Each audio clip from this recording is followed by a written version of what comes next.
12.3 સ્વાધ્યાય 12.3 ની 11મી રકમ નીચેના વિધેયોના વિકલિત શોધો। એમાં ટોટલ 7 રકમ છે। આમાં પાલી રકમ છે sin x અને ઇન્ટુ cos x, એટલે આપણી પાસે વિધેય છે fx બરાબર sin x into cos x। હવે જે પ્રમાણિત વિકલન છે એ તમારે અહીંયા યાદ રાખવાના છે 3, જેમાં પહેલું હતું આપણું x ની n ઘાત વાળું, એ પ્રમાણિત વિકલન લીધું। હવે અહીંયા 2 બીજા યાદ રાખવાના છે, એ આ રીતે છે। ધારો કે fx બરાબર sin x હોય તો એનું વિકલન એટલે f' x થશે cos x, બરાબર। એક આ યાદ રાખવાનું છે। બીજું છે જો fx બરાબર cos x છે તો તેનું વિકલન f' x is equal to minus sin x, આ યાદ રાખવાનું છે। ટૂંકમાં sin x નું વિકલન cos x અને cos x નું વિકલન માઇનસ sin x યાદ રાખવાનું છે, ને એનો અહીંયા ઉપયોગ તમારે 11માં કરવાનો છે। એટલા જ પ્રમાણિત વિકલન 3 યાદ રાખવાના છે ને એનો ઉપયોગ કરીને દાખલા કરવાના છે। એટલે આ રકમમાં આપણે વિકલિત શોધવાનું છે અને ગુણાકારનો નિયમનો ઉપયોગ કરીશું। એટલે આ પહેલું વિધેય અને ગુણાકારમાં બીજું વિધેય આ રીતે આપણને આપેલું છે, એનો ઉપયોગ અહીંયા આપણે કરીશું। તો વિકલન શોધીએ તો f' x ગુણાકારના નિયમમાં પહેલું વિધેય એનું એ, બીજાનું વિકલન એટલે કોસનું વિકલન માઇનસ sin x વત્તા બીજું વિધેય cos x એનું એ, પહેલાનું વિકલન, પહેલું એટલે sin x, એનું વિકલન શું થશે cos x। હવે સાદરૂપ આપવાનું છે એટલે અહીંયા થશે આ cos x into cos x એટલે cos સ્ક્વેર x, અને આ માઇનસ એટલે પાછળ લખીશું sin x into sin x એટલે માઇનસ sin x। આ તમારું પ્રમાણિત રૂપ કોનું છે? cos 2x નું છે। એટલે આન્સર આપણી પાસે આવ્યો પહેલાનું કે sin x into cos x નું વિકલિત cos 2x છે, પણ એમાં આપણે ગુણાકારના નિયમનો ઉપયોગ કર્યો અને સાથે સાથે 2 પ્રમાણિત વિકલન જાણતા હતા એનો પણ ઉપયોગ કર્યો। બીજી રકમમાં તમારી પાસે fx બરાબર વિધેય આપ્યું છે sec x। હવે આનું વિકલન કરવાનું છે, તો આનું વિકલન કરવા માટે સેકને આપણે 1/cos x માં લખીશું। હવે અહીંયા ભાગાકારના નિયમનો ઉપયોગ કરીશું, એટલે f' x બરાબર ભાગાકારનો નિયમ તમને ખબર જ છે, છેદ આ અંશ છે આ છેદ છે, છેદનો વર્ગ એટલે cos સ્ક્વેર x, છેદ એનો એટલે cos x એના એ, અંશનું 1નું વિકલન 0, વચ્ચે માઇનસ નિશાની। હવે અંશ એનો એ કોસનું વિકલન એટલે cos x નું વિકલન માઇનસ sin x। હવે સાદરૂપ આપી દઈએ તો આ 0 થઈ જશે, minus minus plus sin x વધશે, એટલે sin x upon cos square x, મતલબ sin x upon cos x into cos x, 2 વાર હજી સાદરૂપ આપણે આપીએ છીએ, એટલે 1/cos x into sin x upon cos x, 2 અલગ અલગ પાર્ટ પાડી દીધા। આ 1 છે, 1 ગુણાકારમાં છે એટલે 1/cos x અને sin/cos x। 1/cos x એટલે sec x અને અહીંયા થશે tan x, sin/cos એટલે tan x, એટલે આન્સર આવશે sec x નું વિકલન આવશે sec x into tan x। એ તમારે પછી યાદ રાખવાનું છે, 12માં તમારે ડાયરેક્ટ મૂકવાનું થશે। ત્રીજી રકમ લઈ લઈએ। ત્રીજી રકમમાં fx બરાબર 5 sec x વત્તા 4 cos x છે, બરાબર। તો અહીંયા હવે તમે sec x નું યાદ રાખીને મૂકી શકો છો કે sec x નું વિકલન છે sec x tan x અને cos x નું ખબર છે, અથવા અહીંયા આ sec x એટલે 1/cos x માં ફેરવી અને ઉપર જે બીજી રકમ કરી એ પ્રમાણે કરવાનું, અને આનું ખબર છે એટલે 2 અલગ અલગ કરવાના છે। એટલે હવે આપણે અહીંયા સીધું f' x મૂકી દઈએ તો આ 5 અને sec x નું આપણે આગળ શોધ્યું એ રીતે sec x tan x એનું વિકલન પ્લસ 4 અને cos x નું વિકલન થશે માઇનસ sin x. એટલે અહીંયા આન્સર આવશે 5 sec x tan x minus 4 sin x. આ આન્સર આવશે. 4.3 ની 11 માની ચોથી રકમ વિધેય fx બરાબર cosec x છે. અહીંયા આપણે cosec ને sin માં ફેરવી દઈશું એટલે આપણી પાસે આવશે 1/sin x. હવે ભાગાકારના નિયમનો ઉપયોગ કરીશું તો f' x હવે નિયમ તમને ખબર જ છે છેદનો વર્ગ એટલે sin સ્ક્વેર x છેદનો વર્ગ છેદ એનો એ sin x એનું એ 1 નું વિકલન 0 અંશનું વિકલન 0 માઇનસ અંશ એનો એ અને છેદનું વિકલન છેદ છે sin x એનું વિકલન cos x માટે sin x into 0 એટલે 0 થઈ જશે. અહીંયા વધશે minus cos x upon sin square x. આ sin સ્ક્વેર x ના બે ભાગ પાડી દઈએ. એકમાં લખીએ -1 upon sin x ઇન્ટુ બીજામાં લખીએ cos x upon sin x અને એનો આન્સર લખીએ તો માઇનસ cos x x અને અહીંયા આવશે cot x.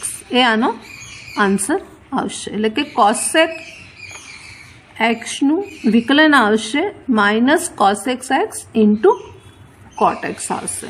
હવે પાંચમી રકમ જોઈ લઈએ તો પાંચમી રકમમાં આપણી પાસે વિધેય fx આપેલું છે 3 cot x plus 5 cosec x.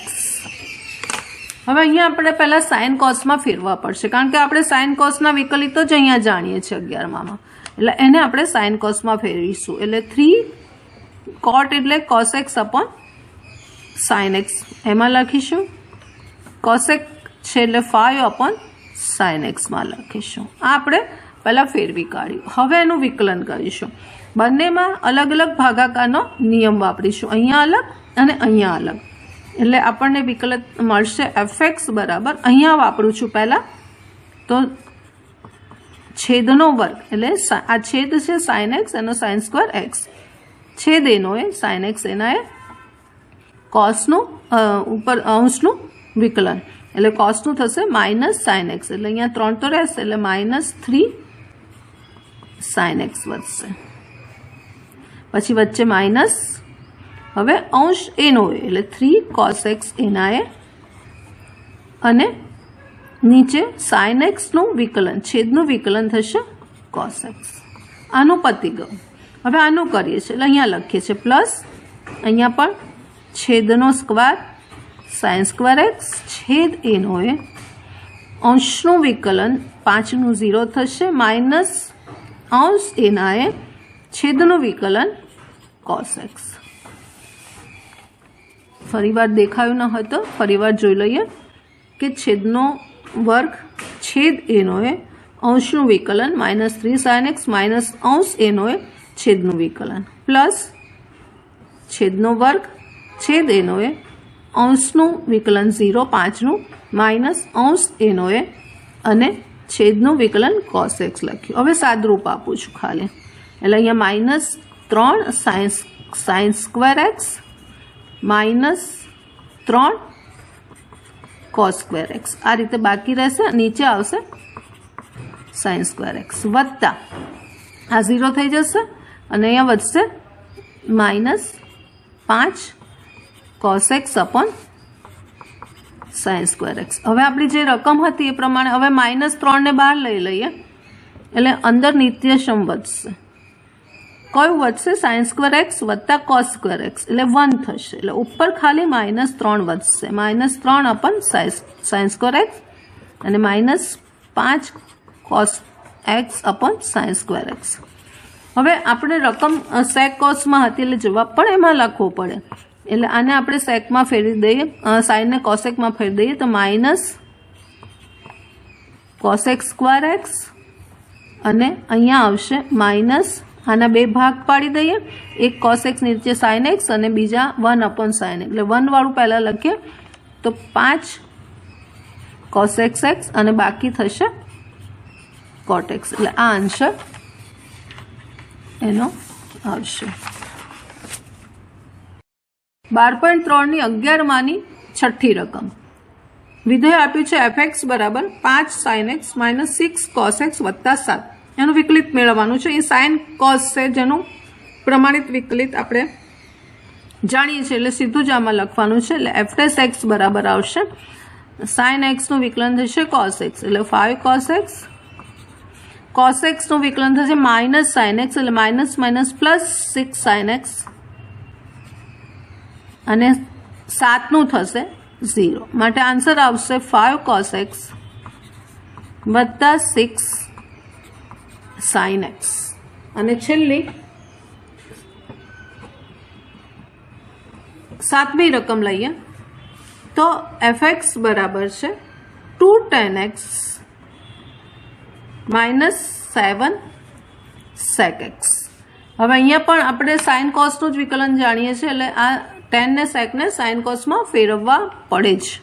માટે 2 sin x upon cos x અને માઇનસ 7 અપોન cos x. આ રીતે સાઇન કોસમાં આપણે એને ફેરવી દીધા. હવે ભાગાકારના નિયમ કરી અને એનું વિકલન શોધીશું. એટલે f' x is equal to અહીંયા આવશે છેદનો વર્ગ cos સ્ક્વેર x છેદ એનો એ સાઇનનું વિકલન ઉપર છેદ અંશનું વિકલન એટલે sin x નું થશે cos x એટલે 2 cos x વચ્ચે માઇનસ હવે 2 sin x એના એ અને છેદનું વિકલન માઇનસ sin x થશે.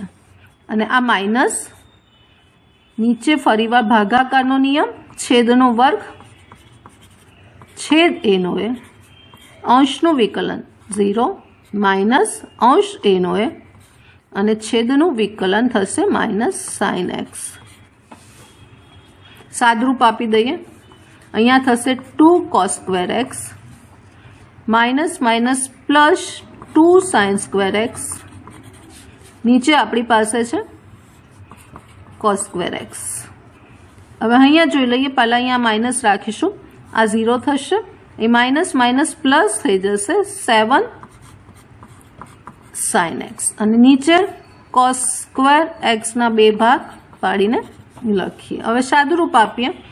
2 કોમન કાઢીશું. નિત્યસમ વધશે cos સ્ક્વેર x વત્તા sin સ્ક્વેર x જે 1 થશે એટલે ઉપર ખાલી 2 વધશે 2 cos સ્ક્વેર x માઇનસ અહીંયા 7 અપોન 1 cos x ને લખી કાઢીએ અહીંયા અને sin x ની નીચે 1 cos x અહીંયા લઈ લઈએ. હવે ફરીવાર આપણી પાસે tan sec માં રકમ છે તો એમાં લખવી પડશે એટલે 2 અહીંયા sec સ્ક્વેર x માઇનસ અહીંયા થશે 7 sec x અને અહીંયા થશે tan x એટલે આ આન્સર આવશે.